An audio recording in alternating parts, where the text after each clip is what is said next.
Hey there, everybody. Matt with Pendley's Plentiful Pets. Armando here behind the camera. And doing the aquascaping. We've got Armando here going to do this nice little blue or black shrimp tank. Going to show you guys how to do an aquascape and what he wants to do. So tag along and enjoy. Go ahead, Armando, what are you doing? Just kind of resetting this tank. It's been just kind of here for a while. It's, there's some life in it. Shrimp are breeding in here, but we're going to make the shrimp tank a little bit more aesthetic because it's at pretty much eye level when you walk in here.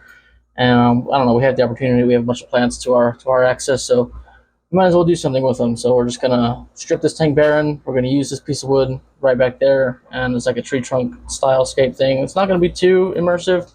We're just using some sand and some root tabs and some plants. We're probably gonna add plants in as some of our other plants grow, and we have to trim them. But we're just gonna get it started today and get looking pretty okay, pretty all right. And then after that, we're just gonna let it sit, let the shrimp keep breeding. We're going to leave this whole front area just with a regular white sand so we can feed the shrimp, have them come to the front, so we have easy access to pull them out to sell them and to cull them, and then just kind of go along, just go with the flow of the entire rest of the tank.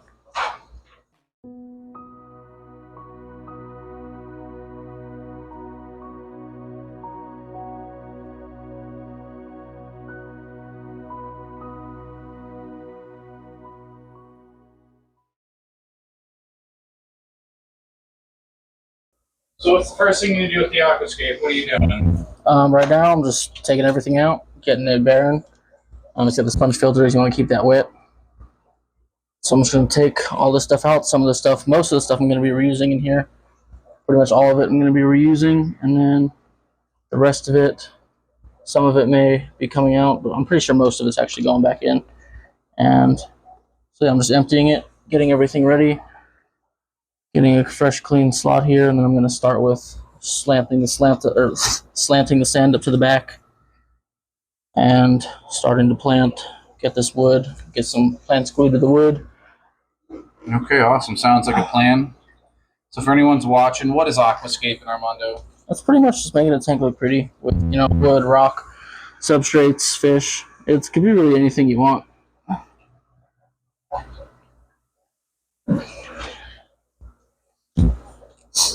Yeah, aquascaping doesn't have a specific goal. There are so many different kinds of aquascaping. You can't really pinpoint what's aquascaping and what isn't. It's pretty much just looking at a tank, doing stuff with it, making it look pretty to your taste. Like whether it's making it look like a slice out of the wild, making it look all colorful, making it look. Some people even do aquascaping with no plants and just hardscape and wood and rock. So we're going to take the sponge filter out, so just for the time being. We're going to put it somewhere, and we're going to put it in another tank for now, just to keep it wet, so that we don't lose the cycle. I know the tank is a little muddy, murky, but that's alright. It won't be forever.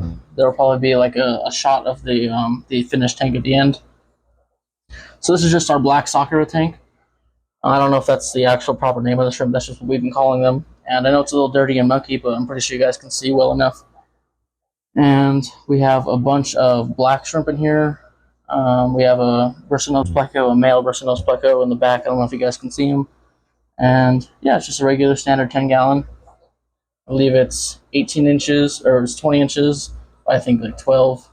And then like I think 14 high. I'm probably wrong on those dimensions, but it's roughly that size. There's a standard off-the-shelf 10-gallon that's been just sitting, for our black shrimp, and we're just going to make it look a little bit better today, a little bit more put together. So we're just taking everything out, even these catappa leaves we have in here. We leave catappa leaves in with our shrimp because they graze on them, and as they decompose, they put a lot of biofilm on the surfaces of the tank. And yeah, so we're going to keep those, take them out, so that way we don't just lose them buried in the substrate. And yeah, so there. So now it's at a pretty clean slate. There's a little bit of subwasser tongue. We'll just move that to the front here so it doesn't get covered, because it does look really cool when it's grown in. But all right, now I'm just going to start putting some sand up in the back to make it look a little bit higher. And the reason why we do that is because when you slant sand up to the back, it makes the tank look deeper versus when you're looking at a tank and the sand is completely level all the way around. It looks like there's not as much depth to the tank as there actually is. And when you slant the sand up backwards, it just kind of toys with the eyes a little bit, and it makes Makes things look a little bit makes the tank look longer, like from front to back. Makes it look like it has more depth, and it gives you a lot more opportunities to what you can do.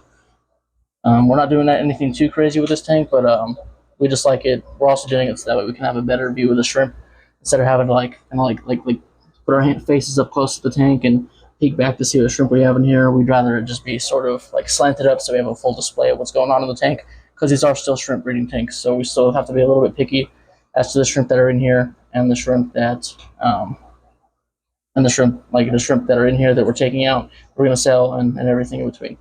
So yeah, we're gonna start getting this all in order. So first, we're gonna dump some sand. This is just regular sand. I believe there's some crushed coral in here too, which helps because neocaridina shrimp like a high alkalinity, so it works really well with this sand that we have with the crushed coral in it. I'm just gonna start by gently as we can, just following the sand in the back, just kind of wafting those baby shrimp out of the way so they don't get buried.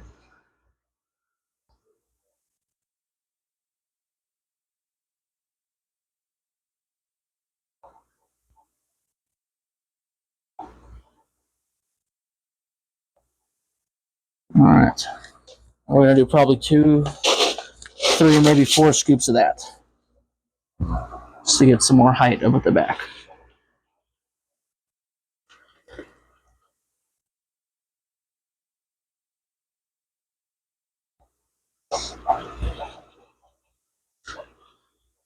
We're also ramping the sand up at the back so we have some planting room in the back for, stem plants, some swords, and just whatever else. We're going to plant some guppy grass in here.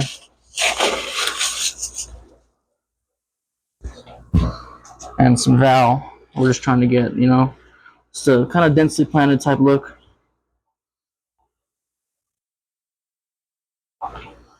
It might not be as densely planted from the beginning, but as it grows, as the plants find the root tabs, it'll all come together fine.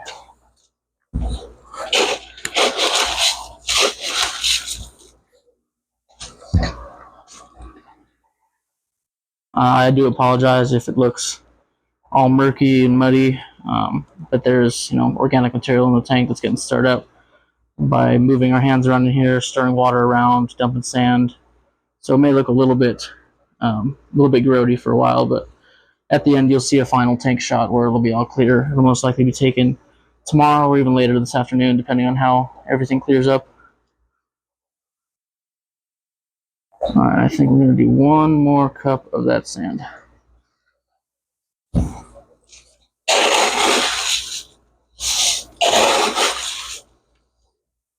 right, 1 last cup. It's getting a little bit hard to see, but I can see pretty well still, so that's really what's important here. We're just taking you guys along with the journey, making content. We're not experts, so still, just like we always say, just whatever we can do to better our production quality or whatever we're not doing very well. We're always open to comments and always open to advice as to what we could be doing better here. So don't be afraid to let us know. Okay, so now we're going to move this Sabosser tongue back. So now we're going to dump a little layer of sand in the front just to keep it white. We don't want to bury it because we do like it.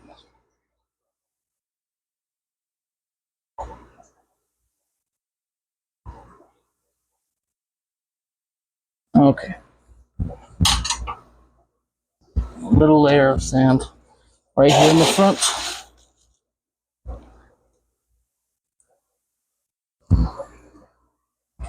Just a little layer because there's some black substrate here and the shrimp kind of blend in with the black, so we're looking just to whiten it up a little bit.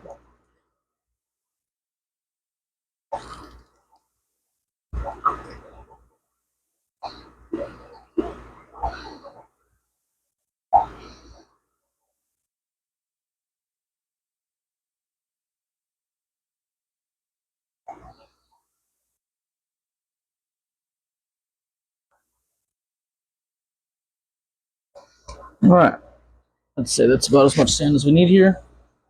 Now we're going to get our little sand rake.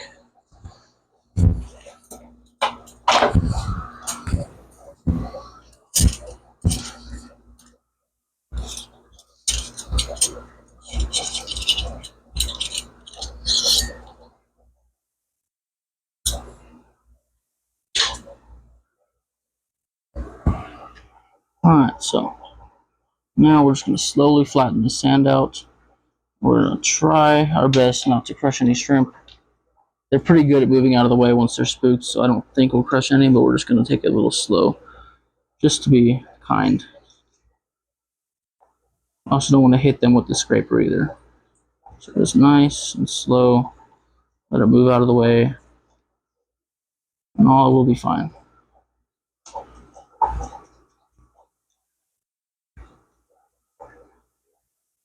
Okay, so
it's pretty well in order. Now we're going to take a net. We're going to just kind of scoop up the top of this because there's a lot of floating material. Looks kind of gross.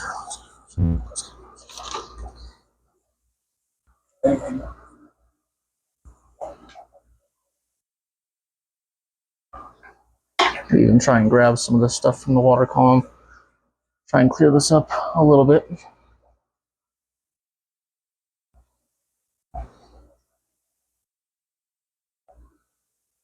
All right.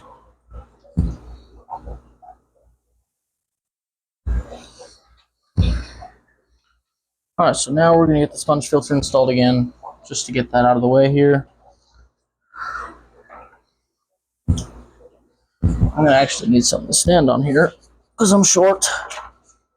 That's so tall one. Okay. So let's just get some height here. I'm sorry, I just bumped the camera. Let's just get some height so I can reach the back. Cool, perfect. I'm going to grab the sponge filter.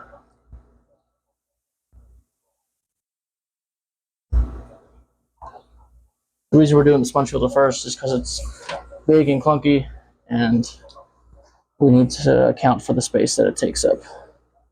So let's get this reinstalled again.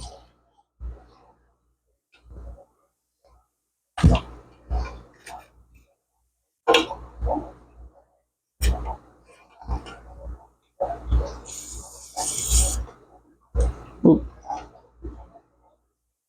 All right, let's try and pull some of this hair algae out of it.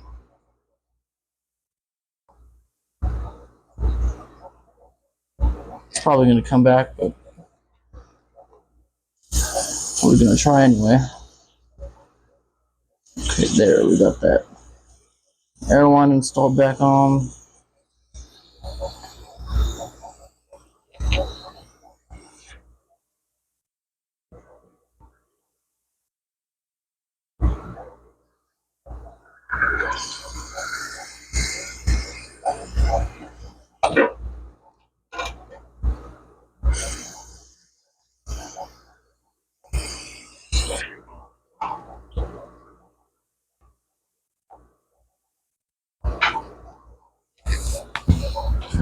Okay, yep, that is totally murky. Wow. We can't really see anything. Not even I can see anything. Alright, so we're going to take a pause from this and let this clear up a little bit.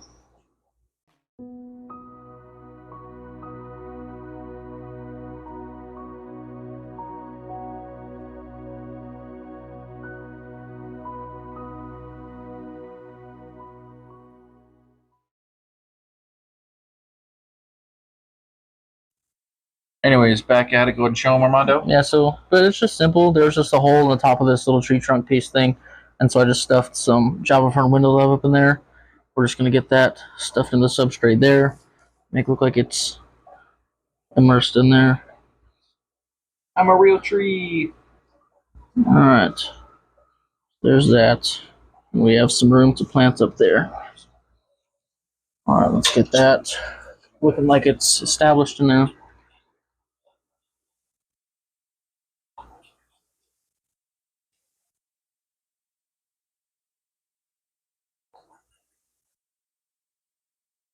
Alright, so there's that.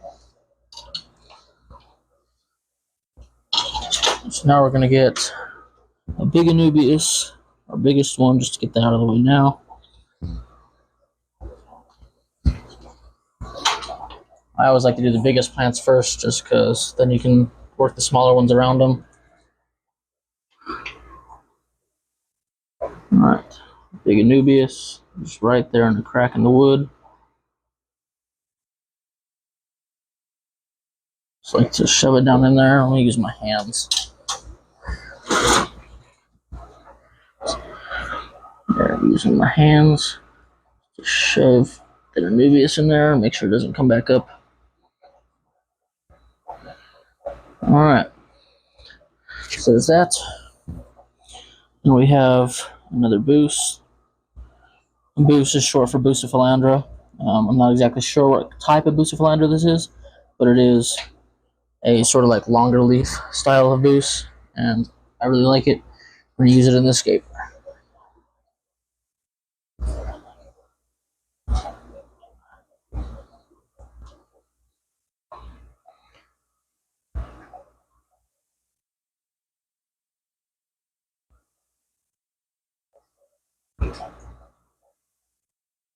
Okay, so there's that right there.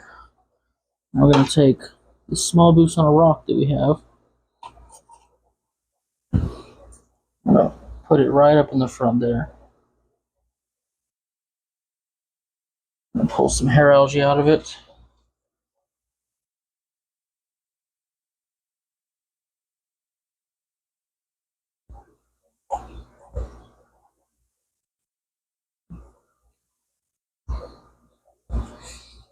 I think that's a good amount of that. I think it's a good amount of the hair algae removed here. Now let's just throw this in the front here. I don't know what kind of boost this is either, but pretty and it's cool. So just gonna put that right there. It is on a rock. You don't want to bury epiphyte plants, because if the rhizome rots and the whole plant itself will just die. With some epiphyte plants, when you put them in a new tank, the leaves may melt back, but as long as the rhizome is still fresh and green, new leaves will grow. Now we're going to throw some root tabs up in that sand back there before we plant some plants. And for anyone curious, all plants and shrimpies and everything's available if you're watching. They're all rescues. We all breed them and rehome them. Alright. And I think another thing I'm going to do is like take some of that rock under that bag, like that large gravel, do like a line of rock across here, just so that way we have like a very clear, distinct spot where we can cull it. I think it'll also add some character to it. Just do that across all the tanks. Like all the tanks have like a 4-inch gap of just straight white sand in front, just so when we pull them up, looks professional, looks uniform. Okay, root tabs. I can always 3D print a cave too. A little cave system here. Yeah. Looks like there's a coal here too. Alright, then my net is right there. And this white net you're about to see is a shrimp net. It's very low. It's a very small micron net, so that way baby shrimp can't come out as well. It's also very tight knit, so that way it's like a white background, so you can see very clearly the shrimp that you're culling out. You agree? Needs cold. Yeah, that's not going to turn as black as we want it.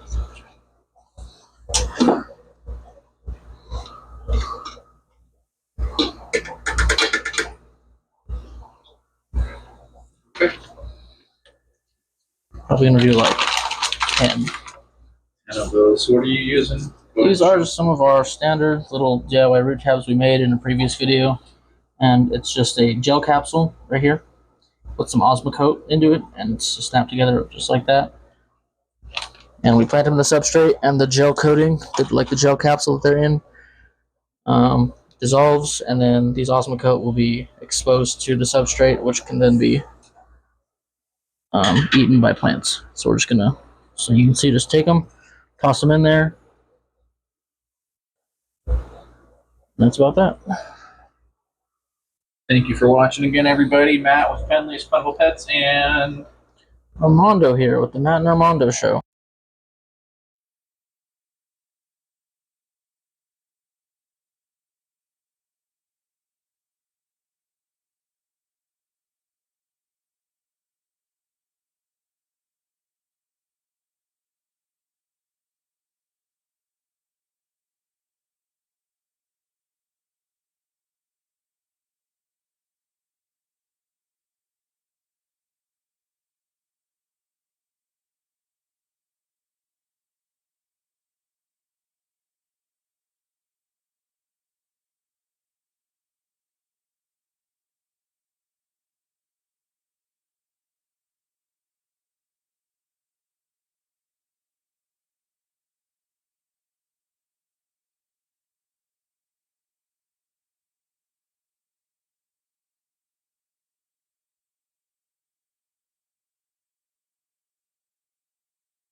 Well, I'm glad we checked our mic was dead. Sorry about that, everybody. On the last little bit of the cutoff, we don't know how long. These mics suck. I'm getting new ones. All I'm doing here right now is just adding this line to break up the back versus the front. So the front is going to stay completely open, non-planted, so that way we can, whenever we want to feed the shrimp, we can always do that. And we will be able to get a clear view of them, so whenever we want to cull them, we can get a clear view of them. We're going to take all these plants, as many as we can, just create a very distinct line of rocks. So it acts sort of as a retaining wall, but also as a very, very distinct barrier between the front and the rest of the tank. So that way, whenever we feed, it can look nice and professional, and all the shrimp can come to the front and eat, and they can be culled easy. We don't have to maneuver around other plants. We don't have to maneuver around hardscape. We just have a very simple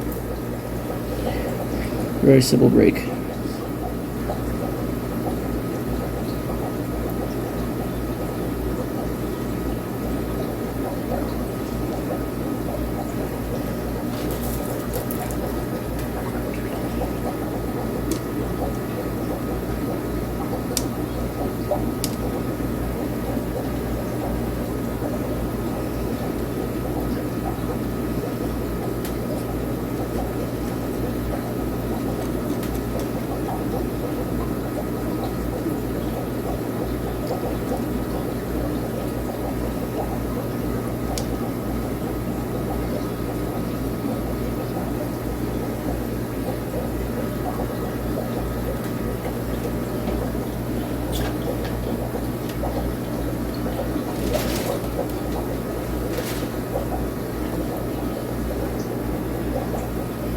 Alright, so just to add a little bit more texture, because it does look kind of bare and still, we're going to throw in just some standard stems, a few bunches of stems of Anacarus. I feel like it might make it look like there's some little bush type things going on in here.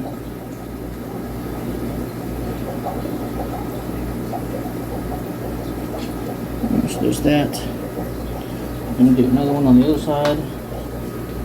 You done yet? Almost. I took some Anacarus. I'm making these like little bush things. If you look like in the front right there. I think it looks pretty alright. Nice little wall. Yeah, like a nice little wall to separate it. And like right there in the front, I'm gonna do like one little bush right there, another one on the side, maybe one like a little farther up. I think it'll add a lot of texture in there. The shrimp. He built a wall. This is my paw to the swamp. We saved the princess together, and we saved the swamp together. This is my half of the swamp. My half of the swamp. That's such a good series of movies. Oh, Shrek, great series. Man, grew up with a lot of those. Shrek 5 comes out next year. Oh yeah, I like that. That'll look really nice. And they're probably gonna like grow tall and thick, but we can always trim it back and do the same thing again. Honestly, they wouldn't look if we put them up here too, on the front corners. I mean, if you want, I thought the whole goal was to keep it a little open, so we can always have full access to the shrimp up here. Okay. Still your tanks, you can always do whatever you want. No, you're good. I'm good. One more stem.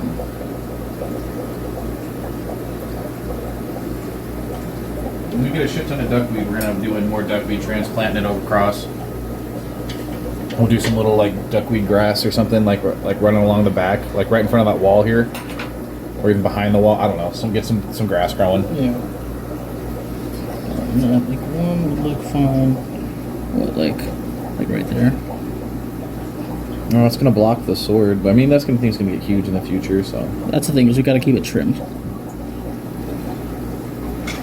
So once the sword grows, like these will always be probably kept like nicely shaped.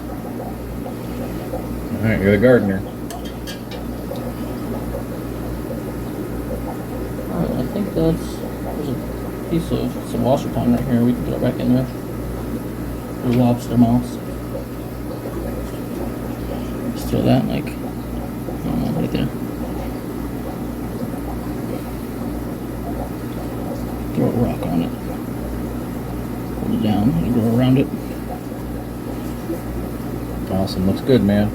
Alright, and that's just the beginning. Like you guys already know, we're gonna add bunch more stems and plants to it as it grows in, or as they grow, and we have to trim it back. But I think that's a solid start for now. Awesome, not bad for Aquascape number 2. Tomorrow, when it clears up, I'll do a nice little video so everyone can see exactly how it looks all cleared up. Yeah. Thank you, everybody, for watching. And most of these plants are still new and babies, so they're not anywhere near the size that they're going to end up. Just adjusting some of these valve leaves just to get somewhat of a good look from the beginning. Awesome. Well, thank you for watching, everybody. I'm Matt with Pendley's Plentiful Pets. Armando here, behind the camera as well. Thank you for watching Armando do the aquascaping and listen to me tag in every now and then. Hope you all have a wonderful morning, day, and night.